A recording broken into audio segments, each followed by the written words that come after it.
Today, I'm going to be talking about the timing of Social Security and why you got to optimize your timing to maximize your financial success.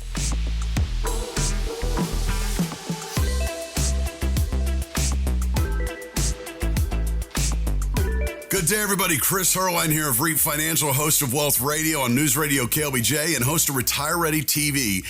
Every Wednesday, 6 p.m. news hour on KXAN. You know, I want to encourage you to hit the subscribe button. I drop new content every Wednesday on this channel, and hit the bell for notifications. Today, I'm going to be talking about the timing of Social Security and why you got to optimize your timing to maximize your financial success. And be sure and stick with me to the end of today's video, because I'm going to show you one of the most overlooked strategies that can cost you big. So here we go, diving into mastering your Social Security timing. There is a lot of claiming strategies still available. You know, back many years, there was claiming strategies called file and suspend and restricted application. And those were very lucrative claiming strategies, and those fell kind of off the table. Legislative changes took those off the table, and many families just kind of thought, well, now there's no options, we'll just take it at face value. But you need to understand, Social Security is likely the greatest asset that you have. You put a lot of money into the system over the years, and come retirement, we want you to wring every nickel out of Social Security. So today I want to talk you through some of the tips and tricks when it comes to Social Security timing. Now, at REAP Financial, we work with a number of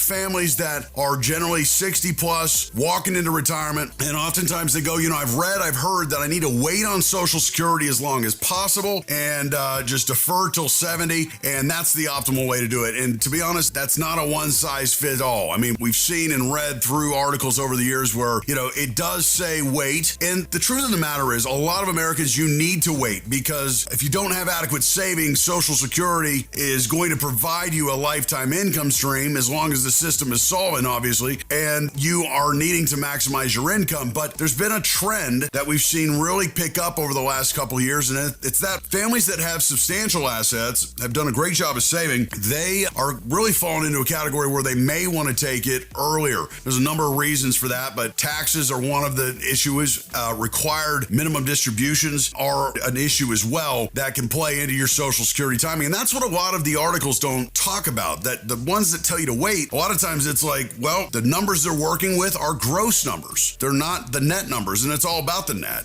They don't really typically factor in required minimum distributions and how that's going to, in some cases, boost you up into higher tax brackets, maybe increase your Medicare premiums. Now, obviously, longevity, that's a big one. You know, if you're not planning on living or health is not there, well, in that case, you probably want to look to take it earlier. Longevity is a big decision factor when it comes to your claiming strategy, and obviously, the longer you live, the more money you're going to get out of the system. But at the end of the day, we don't know how long we're going to live. We're blessed with every day given to us, but the point is that needs to be taken into account as well, and everybody's situation is different. Your spouse's health may be different than yours, so their claiming strategy may be different than yours, okay? So listen, I want you to visit us at reapfinancial.com. Take advantage of our free retirement planning resources there. We've got great reports. I've got my Social Security guide that can be downloaded and a lot more. So visit us at reapfinancial.com. All right, when it comes to Social Security, you may have more questions than answers. And I want you to put your questions in the comments section down below that you want me to answer in future videos. Now, when it comes to your Social Security claiming strategy, it's so critical that you don't go at this alone. You need to work with a professional. At REAP Financial, we have tools and software that can allow us to put in your situation, your net worth, your longevity, your tax bracket, your Medicare premiums, and your Social Security benefit amounts at any particular age, and we can optimize, literally with a few clicks of the button, your optimal claiming strategy. But see, at the end of the day, it's not just about should I take it at 62 or 67 or 70. You need to figure out what your income tax bracket is going to look like, not just in the year that you're taking it, but also in future years. Now, obviously, we don't know what future tax rates are going to be. However, we can work off of what we know today and then adjust that planning accordingly. Another thing that we can identify through this process is, are you a candidate to take Social Security early? When we see that you're an eligible candidate to take Social Security early, let me tell you what happens. Your break-even age, if you fall into this category, is typically around 95 or 96 years old. 95 or or 96. Who's going to take that chance? I mean, longevity or not. Now, most of the articles you read, they talk about how the break-even age is somewhere between 79 and 83, somewhere in that range. And that's if you take your benefit at 70, you've got to live to at least 79 or 83 to recoup what you left on the table by not taking it early. But at the end of the day, that doesn't include the net benefit amount. And I got to tell you, if you have a net worth of $1.5 million or more, there is literally about a 50% chance that you may be a candidate to take it early. Now, again, that's going to depend on longevity. It's going to depend on your age of retirement, when you're wanting to retire. Obviously, if you're still working past age 62, 63, 64, 65, you probably don't want to take Social Security because there are earnings caps, okay? Earnings caps can erode your Social Security. It's a penalty if you take Social Security after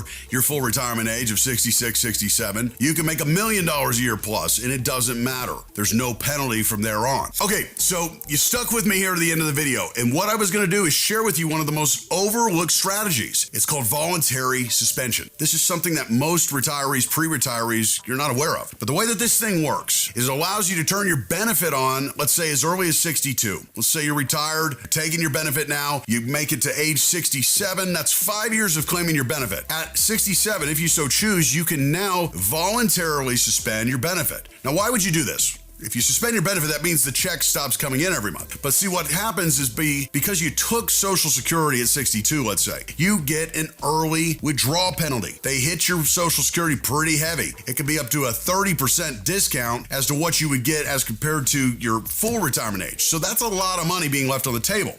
But 62 to 67, you've been getting a lot of your money back out of the government's bank.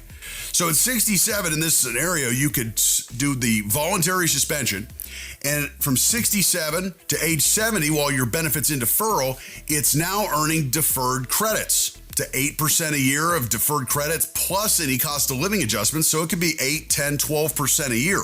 So what you're doing is you've taken money out of the system for 5 years. Now you're going to defer for 3 and get those credits back. Now, this can be very powerful with a married couple because maybe you take your benefit early. You have supplemental income coming in from Social Security. You get to 67, voluntarily suspend, and now your spouse turns on their benefit at their full retirement age. So think about that. So it's basically kind of laddering the income and then letting you, the person that took it early, recoup by what could be up to 30% more benefit by just deferring from 67 to 70. So that being said, voluntary suspension is not for everybody, but it's one of the littlest known strategies in here in 2024, especially when it comes to claiming your Social Security benefits. So here's what I want you to do. I want you to click on this next video to learn more about the benefits of taking Social Security early. Also, click this playlist to access all of our video content around Social Security benefits. And remember, subscribe to our channel today for the latest content around your success in retirement. Keep it here.